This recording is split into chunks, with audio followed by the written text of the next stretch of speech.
Okay. Hi guys, how are you? Welcome to our first day of Intro to Cardiology. My name is Josephine. You can call me Jo. I will be one of the course facilitators this semester. And yeah, let's get started. So a little bit about us. I don't think Ace is here, but Ernest, if you want to introduce yourself. Okay, yeah, hi, I'm Ernest. I'm a third year studying public health and economics, and this is my third semester running this course. Ace is not here because he's an RA and he's wrangling some freshmen. My name is Sam and I'm a third year MCV major. Oh, hi guys. Sorry. I'm Josephine again. You can call me Jo. I go by the She series. I'm a second year and I'm intended MCV. Hi guys, I'm Nicole. I'm a third year public health major and my pronouns are she, hers. Cool, thank you. So right now I'll be going over the course overview. So this is a little bit of what our course is going to look like. We've split our class into two sections, our synchronous and asynchronous sections. So every class will be like this. We'll be meeting at this time, but we won't be going over lecture content. All lecture content will be pre-recorded by either Sam or Asa. And for the synchronous part, we will be holding something called Journal Club. So every week we'll be assigning some readings for you guys, and you guys can all read them. There'll be like papers on anything cardio related or anything relevant. For example, sometimes we could read about Takotsubo cardiomyopathy, which is broken heart syndrome, or the coronavirus, for example. And we will be talking about that in class. So it'll be really exciting. For starting next week, we'll be having take-home quizzes. We will have a total of 6. And if you guys have any midterm conflicts or you guys are sick, please let us know ahead of time because we only have 2 unexcused absences that we allow. So yeah, so let's see. I already talked about reading club. So there's 1 required reading per week, and optional readings will be posted on B courses in case you guys are interested in learning more. So the big part of this course is the final project. This project will be you and a group of up to 3 more people choosing something that interests you with using sources that are at least 5 years current. So within the past 5 years, and you will be presenting that on the last day of class with our final presentation. It'll be split into 4 sections: our project proposal, our annotated bibliography, the presentation transcript, and the final presentation. So you don't have to worry about it now, but it's super important to the class. If you don't do it, you will not pass. So please pay attention and work on it. So yeah, here is our syllabus or our course agenda for what we plan on doing. It's currently flexible, so if there's anything that's not here that you want to learn more about, please feel free to let us know and we might be able to integrate it into our course. Yeah. So now, I'm sorry, I'm still really nervous. Since we don't have that many people today, I guess we can go around. I think I can call your names one by one, and you guys can give your names, pronouns, your grade, major, either declared or undeclared, and what your spirit organ is and the why. So, oh, sorry, we have chat messages. Oh, yeah, sorry, that's a lot of tabs. And yeah, Sam clarified about the synchronous class. So, oh yes, it won't be the whole 1 hour and a half. So don't worry about that. Yeah, are there any other questions? Sorry, I forgot to ask. If not, I can start calling on you guys. Okay, I'm gonna start calling on you guys. Why don't we start with Carlino? Hi. Hi, my name is Carlina Ruiz. I'm the 4th year psychology major. And what's a spirit organ supposed to be? Like your Like, spirit animal, but an organ. yeah. Like, what organ do you feel like embodies your energy? Oh, I guess maybe my eyes, because I'm always watching things around me. Even if I don't, I'm gonna say I'll pay attention, but I may not say anything. But yes, I guess my spirit organ would be my eyes. I love that. Nice. That's awesome. Thank you. Gordon, do you want to go next? Yeah, my name is Gordon. I go by he, him. I'm a freshman and I think I'm a major in biology, but honestly, I don't even know how Berkeley like does their major stuff because I applied as a business major, but I don't even know how it works. And I guess my spirit organ, since I was born with asthma, would be lungs. Since I don't know, because just having asthma makes me appreciate my lungs more for some reason. That's so sweet. Let me see. Heidi, do you want to go next?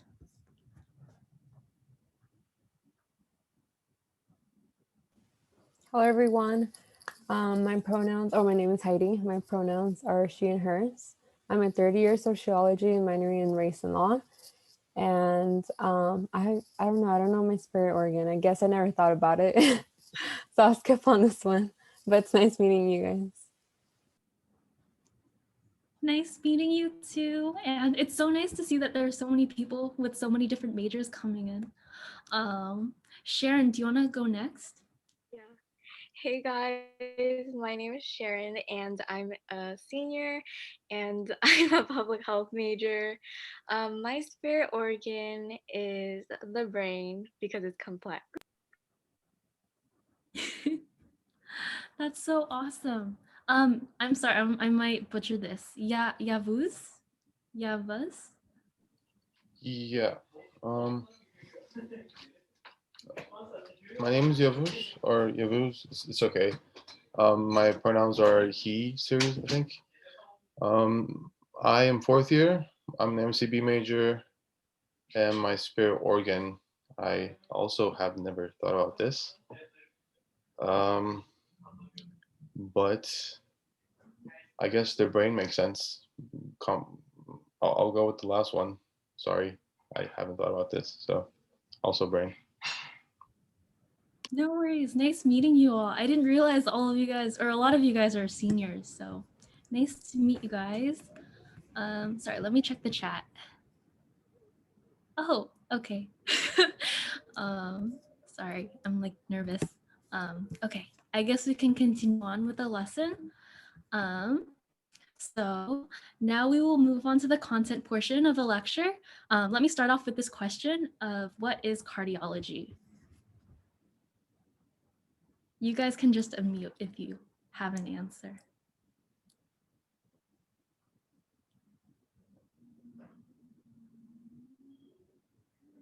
I know some of you guys are public health. It's okay, it's okay. We'll move on. So cardiology is the study of the heart and its functions in health and disease. So through this course, we will be talking about the heart, not only its functions in health and disease, but its impacts, its relevancy, and its connections with the other systems. For example, the nervous system, respiratory system, just because all the systems are really interconnected, as you will see soon. So why is cardiology important? I think I'll just go over this one. So according to the CDC, the Center of Disease Control, this was updated in 2017, more than 647,000 people in the US die from heart-related diseases. So that's 1 in 4 deaths. The number one cause of death in the US and globally for both men and women and people of different races. So in some counties, that number one cause of death might be cancer, but according to the CDC, in the future, cardiovascular related diseases will catch up and it'll eventually be the number one cause of death everywhere. So a little scary. And about 805,000 Americans suffer a heart attack annually. So yeah. So here are some possible risk factors for cardiac disease. A lot of us will notice that these are there are 2 umbrella categories of like lifestyle and genetics that play a role in risk factors for cardiac disease. So we see, right, we have diabetes, overweight and obesity, poor diet, physical inactivity, excessive alcohol use, pregnancy, and genetics. So make sure to exercise. I know it's a pandemic, but stay healthy, eat healthy, just because if you keep sitting down, there are statistics saying that excessive amounts of sitting leads to increased risk of heart disease. So make sure to get up and I don't know, I'm sorry. But yeah, let's move on. So here are some relatively more fun facts about the heart. So heart rate drops while you sleep. Heart attack symptoms are different in men and in women. I thought this one was really interesting. The normal heart attack symptoms, as you probably know, are like tightness in chest, shortness of breath, just the normal heart attack symptoms. But for women, women tend to have more symptoms such as like back pain, nausea, indigestion, and they're more likely to have pain in the left arm. So yeah, we'll learn a little bit more about that later on in this course. And number of heart attack peaks on Christmas, followed by December 26th and New Year's. So be careful on the holidays. It's probably traffic related maybe, but eat healthy, exercise. A normal heart valve is about the size of a $50. Heart cancer is very rare because the heart cells stop dividing early in life. So as you probably know, like as a child, your heart is still developing and you're still like reproducing cells and dividing cells. So you're more likely to get heart cancer. But once you're an adult, your heart is fully developed. So it's really rare to have heart cancer. So yeah, I think we'll be sharing the lecture slides after class. So if you're still interested, there are some more fun facts below. Okay. And here, it's okay. Well, here was a video for cardiac tumor extraction. Sorry, this hasn't happened to me before. But basically, this was a cardiac tumor, fibroelastoma. So it was a tumor that is formed in the heart, usually at the papillary muscle, located in the pulmonary valve. It's like really cool. I'm sorry, it's okay. If you are interested later, you can watch it. Okay. So yeah, heart rates differ by age group. As you can see, newborns, it's 70. And then as you grow older, it tends to decrease. Like as we can see at 10 plus years old, we have a heart rate of 60. Does anyone know why athletes tend to have a lower heart rate than normal adults?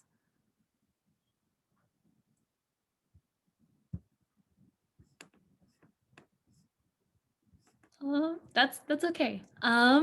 So basically, as you know, probably, maybe, athletes exercise, and when they exercise, their heart muscles are pumping. The left ventricle is like pumping blood drastically, but the more you exercise, I think your heart just adapts to it and it starts to pump blood more efficiently. And because of that, the heart rate gets lowered. So yeah. So now we will be talking about the heart. Before that, we will be talking about 3 types of muscle tissue. There's skeletal, smooth, and cardiac muscle. So as you can tell by the word cardiac, the cardiac muscle is the muscle of the heart.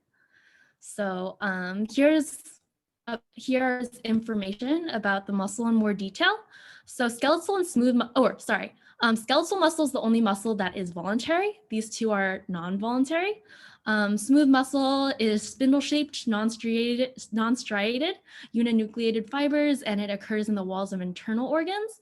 And cardiac muscle has striated, branched, uninucleated fibers, occurs in the walls of the heart. And skeletal muscle has striated, tubular, multinucleated fibers and is usually attached to the skeleton. So one thing that one of the big characteristics that define cardiac muscle from the other muscles are its intercalated discs. The primary role of the crossbands inside of the cardiac muscle, as you can see here, is to hold the adjacent cells together by providing sites of strong adhesion, and it helps with contraction and dilation of the heart. So let me go to the next slide. Here is more about the heart muscles in more detail. So you can split the heart cells into 3 subgroups: the endocardium, myocardium, and epicardium. And they point to, so endocardium's in the inner lining, and then the myocardium's here, and epicardium is the outer surface. And here's some more about the muscles. We'll be learning about the aorta, supravena cava a little later. But I guess the takeaway from this picture is that cardiac muscle fibers swirl diagonally along the heart in interlacing bundles. So yeah, now we'll be learning about the anatomy of the heart. Oh, sorry. Okay, so for location, here's the base of the heart and here's the apex of the heart. The apex is like the bottom part right here.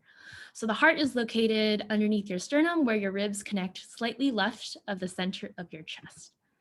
And for the pericardium, inside the pericardium, which has the fibrous and membranous layer containing the heart. So the fibrous layer is thicker, and it contains connective dense tissues that both protect the heart from injury and infection, and also from overfilling with blood during contraction. Later, when we talk about pericardial effusion, you'll see why the pericardium is super important.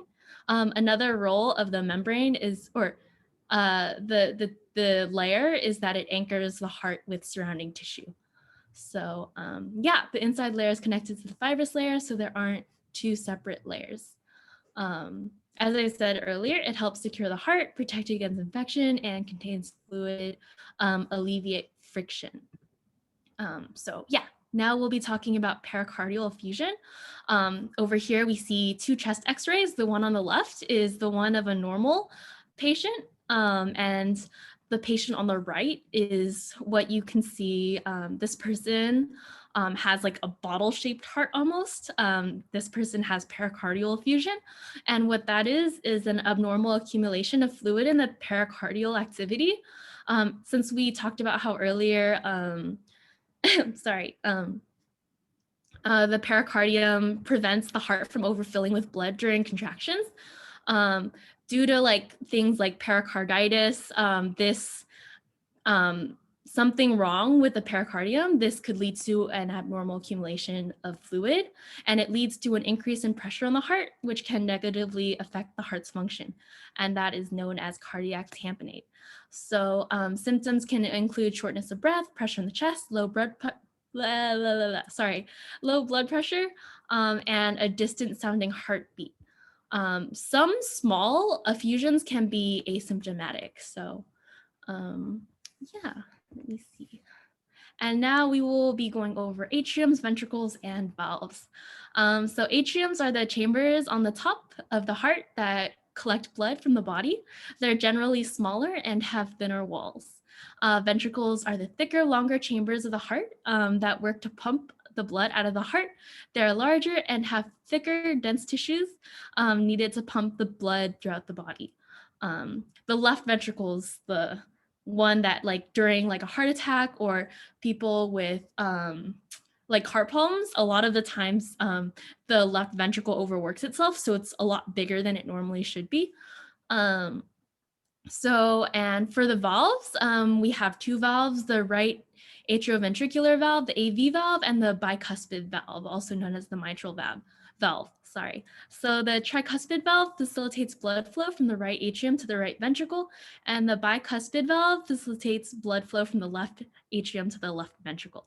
And the septum is the tissue that separates the left and right side of the heart and consists of the dense muscle tissue located in contractions.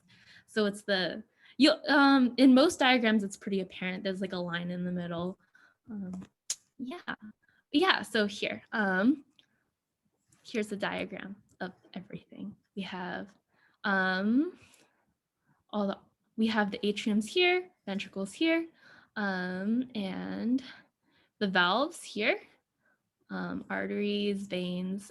We'll talk about the veins a little more during our respiratory system section. So yeah, now we'll be talking about how the heart beats. The heart has two nodes, the SA and the AV node, also the sinoatrial and atrioventricular node. So these two nodes work together to regulate and act as the pacemaker of the heart by sending regulated electric signals throughout the heart.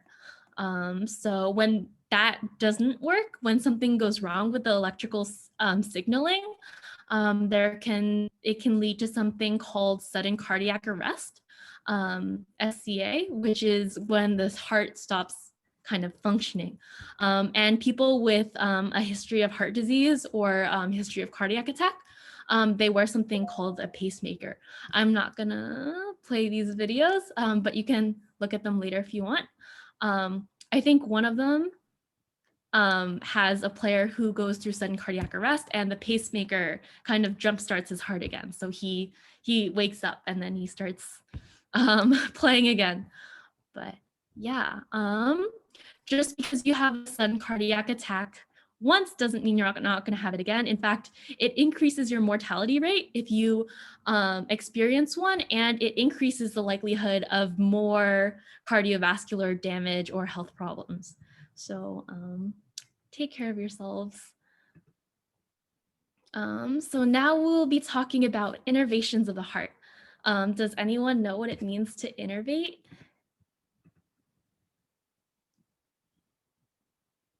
Oh, I'm sorry, Sam. I just checked the chat. No, it's okay. We can wait till the end, but thank you. Okay, thank you. Sorry, Sam. Don't be sorry. It's all good. Okay, it's okay. I know it's the first day and everyone's tired. Oh, I'm so sorry. I'm so sorry. Okay. Oh, yeah. So to innervate something means to put nerves into something. So when nerves go into the muscle fiber, they innervate the muscle fiber. So you can think of an innervation as in something that excites something. So we'll be talking a little bit about that. So now we will go through the branches of the autonomic nervous system, and you'll see later why that is related to innervation. So the autonomic nervous system is a part, sorry for the psychology major and public health major, this is probably major review. But the autonomic nervous system is a part of the central nervous system that divides into parasympathetic and sympathetic nervous systems. And it's involved with maintaining homeostasis and responsible for the body's rest and digest activity. So anything like salivating, like sleeping, like all of that has to do with parasympathetic. Relaxes the body and slows down many high energy functions. And so the sympathetic nervous system controls the body's responses to a perceived threat and is also responsible for the fight or flight response and prepares the body for intense physical activity. It's not just like your reflexes, although that plays a major role in the sympathetic nervous system, but also many things like, you know, how you're scared or really excited about something, your pupils dilate. That is also due to the sympathetic nervous system. Fun fact. And yeah, here's just a diagram of what nerves are connected to what parts. And yeah, here's another video of this racer, Usain Bolt, who is running a little behind. I'm just gonna explain it so that way I don't have to play the video. And then he realizes he's behind, so the fight or flight response comes in, and then he ends up running past everyone, if anyone wants to watch that. Yeah, so now we will connect this to the innervation of the heart. So we have parasympathetic nerves, vagal nerves, and sympathetic nerves. So the right vagus nerve primarily innervates the SA node, which, if you remember, is what causes your heart to beat. The left vagus nerve primarily innervates the AV node. The atrial muscle is innervated by the vagus nerves. And for the sympathetic nerves, we have sympathetic efferent nerves, which are distributed through the atria. They're also distributed through the ventricles. through the ventricular myocardium. So for basically, vagus nerves decrease heart rate, sympathetic nerves increase heart rate and force of contraction. And here is a picture of that. So now we will be going over heart. So heart is a condition in which the heart can't pump enough blood to meet the body's needs. In some cases, the heart can't fill with enough blood. In other cases, the heart can't pump blood to the rest of the body with enough force. So like symptoms include shortness of breath, chest pain, tiredness, etc. Also pain in a couple places. So in terms of how it relates to the sympathetic nervous system, it increases heart activity during heart failure. It leads to increased force of muscular contractions and increases stroke volume and peripheral vasoconstriction to maintain blood pressure. And vasoconstriction is just involved with the constriction of blood vessels. Vaso, you can just think of vessels, with which either increases or decreases blood pressure, and these compound effects accelerate disease progression and increases mortality in heart failure. So everything I said about sudden cardiac arrest relates to heart failure. So if you experience it, it only increases mortality rate and any chance that you would experience another cardiovascular event. So yeah, I'm sorry. I know that was really lecture heavy. I hope you guys didn't fall asleep. But now we have a Kahoot. So I hope you guys are ready for that. Let me open up my tabs. Sorry, I know that's a lot of tabs. Okay, can you guys see this? Yeah. Let's see, play.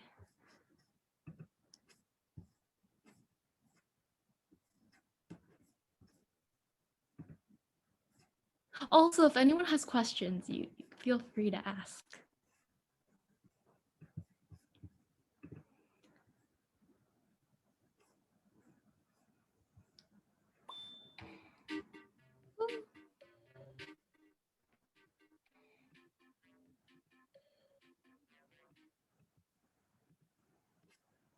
So to enter this Kahoot, you have to go to kahoot.it and then enter in the code.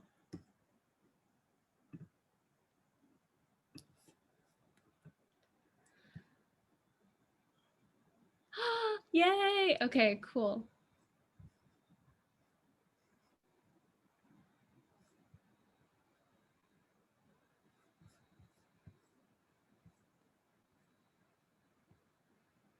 Wait, that's all of us, right? Let me see.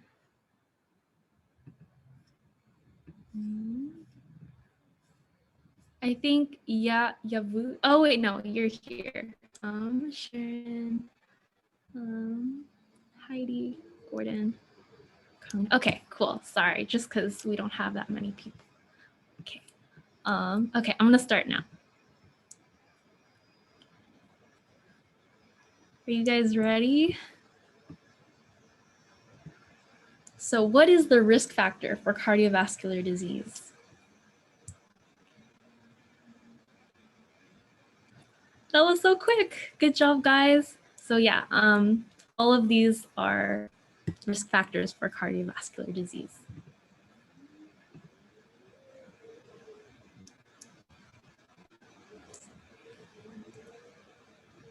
Sorry, this one's very, if you remember this, good job.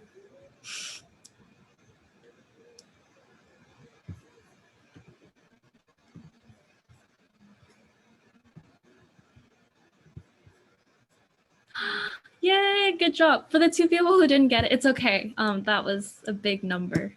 One of them was me, so. Oh, wait, did you join? Okay, nice. I'm okay. Ernest. I love Kahoot. I'm sorry, I couldn't help myself. No, you're good. You're good. It's okay. Good job, Sam. I just want to participate. Good job, Gordon. What is unique about cardiac muscle? Oh no, oh wait, no, we did talk about this. Okay, you guys should know this. Good job. It's okay. For the person who said striation, there are a lot of muscles.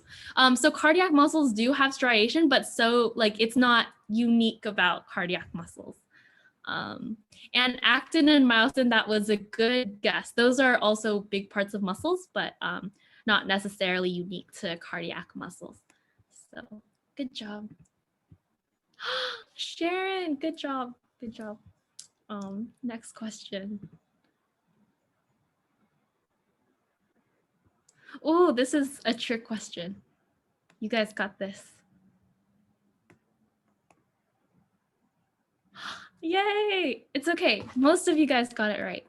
But the reason I said it was a trick question is because the only thing false about this statement is the word air. It's the abnormal accumulation of fluid, not air. So it's okay if you guys got it wrong. I probably would have too. Let's go to the next one. Wow. Okay. So what is the name? Wait, okay, hopefully we talked about this. Kind of, I'm sorry, I didn't go into big detail on it, but if you guys get this, that's really cool. It might be a little hard.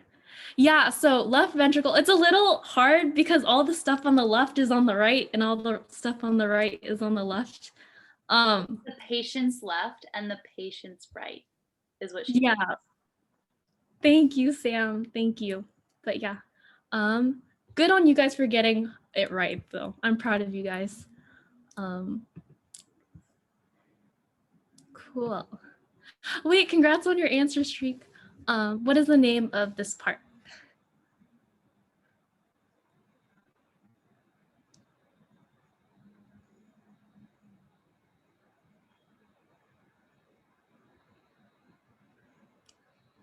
Yeah, so that's the mitral valve.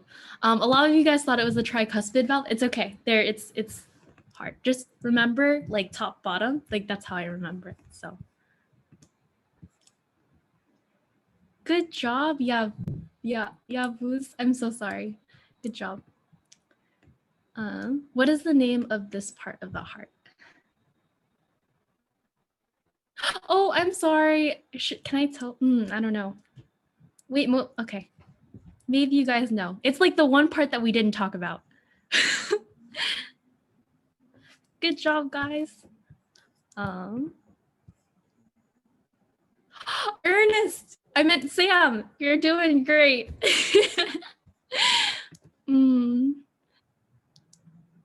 What is the name of this part? I'm sorry, I pointed it out and that's all I did, but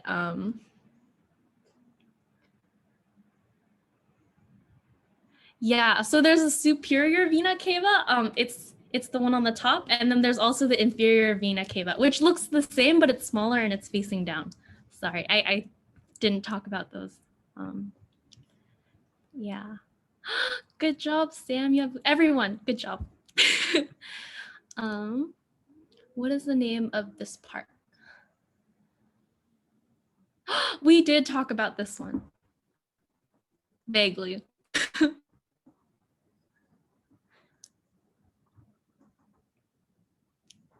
Yeah, it's the one that I said. Sorry, most of you guys got it wrong. So AV node is in charge of signaling.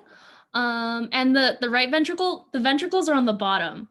Oh wait, no, the septum's also on the bottom. The septum is the dividing line. So that's how you remember it. It's the dividing line between the ventricles and atriums. I'm sorry, Sam. That was my fault. I didn't teach well enough. Anyways. Well, considering that I'm supposed to also be teaching, that is actually my fault. Oh, thank you. I don't know. Next question. How many? Wait. Oh no, this number didn't change. I don't think. Bonus question.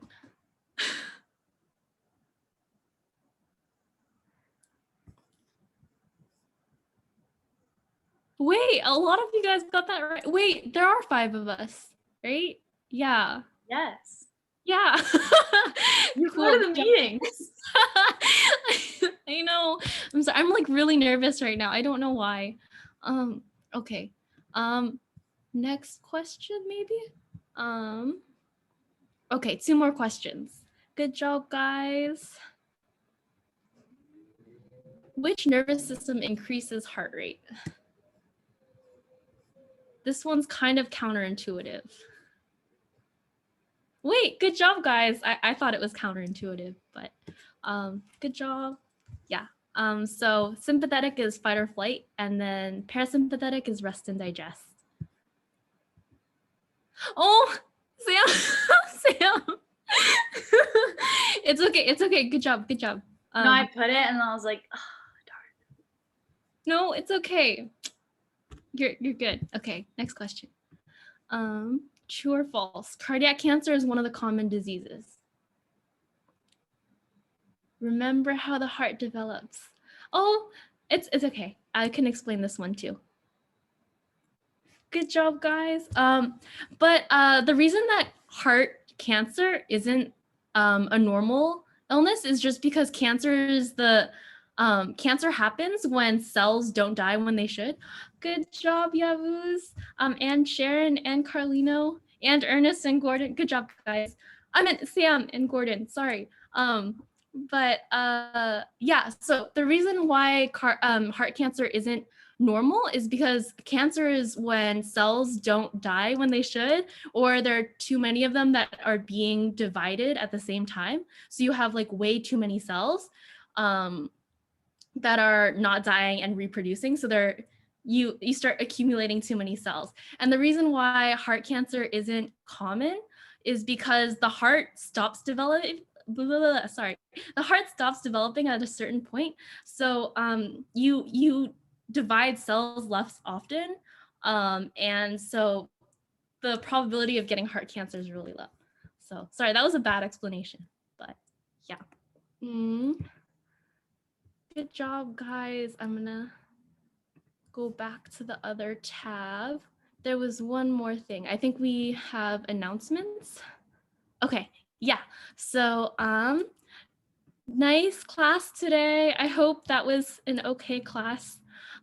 Make sure to fill out the pre-semester survey. We'll be sending that after class by Monday, February 8th. Link will be sent out via email after lecture. So yeah, our first take-home quiz, as we said, would start next week at 11:59. It may be postponed though if anyone else joins our class. And also start thinking about your groups and topics for the final project. More information on office hours will be given next lecture as classes are finalized. So yeah, does anyone have any questions? Carlino, to answer your question in the chat, no, because typically there's not a lot of like mitosis happening in the heart cells. So like it's hard for there to be metastasis since once the heart is fully developed, there's not very much cell division. As you guys have probably noticed, we don't have a lot of students right now because we did have some trouble getting, there's some issues with the decal website. So our decal wasn't posted on the website. So if you have any friends who need an extra unit, definitely encourage them to join us. It's going to be very chill vibes, just discussing some research and talking about fun topics in health and in a low pressure environment, which for pre-health majors can be pretty rare. And we can have more like, group conversations since there's not too many of us. So it should be pretty fun. Josephine, do you want to unshare your screen so I can outro us with this cardiac tumor removal? Sorry, yeah. Don't be sorry, we're chilling. Thank you guys for all coming, and I really hope you guys decide to stay with us because we're gonna have a fun semester. Okay, I'm gonna outro us with this cardiac tumor removal. It's a cardiac fibroelastoma, which means that it's a tumor having usually around one of the valves. That's the fibroelastoma part. In the case of a cardiac fibroelastoma, oh my God, the voice kind of scared the me. patient was diagnosed with a mass on the pulmonic valve incidentally by echocardiogram. Dual echocardiogram was performed, and this shows the mass on the pulmonic valve attached to a stalk. The patient was taken to the operating room and placed on cardiopulmonary bypass. The pulmonary artery was then dissected from the aorta. And I should have said this earlier, but if you aren't comfortable watching surgeries, you can always just you don't have to stay. We'll let you guys know when we're about to show a surgery, but if you don't like to watch them, you are not required to.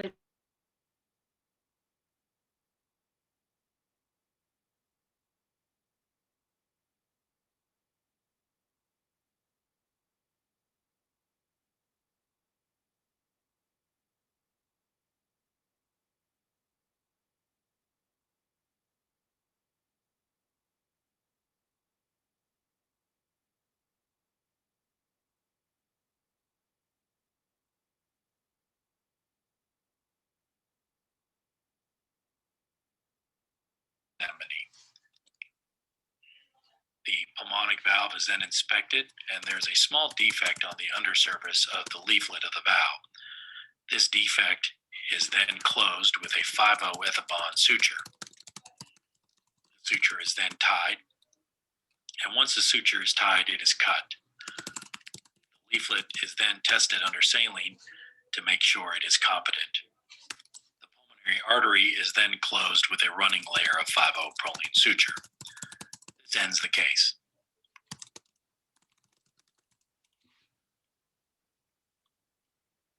Okay. Awesome. Have a good week, everyone. I will see you in asynchronous lecture.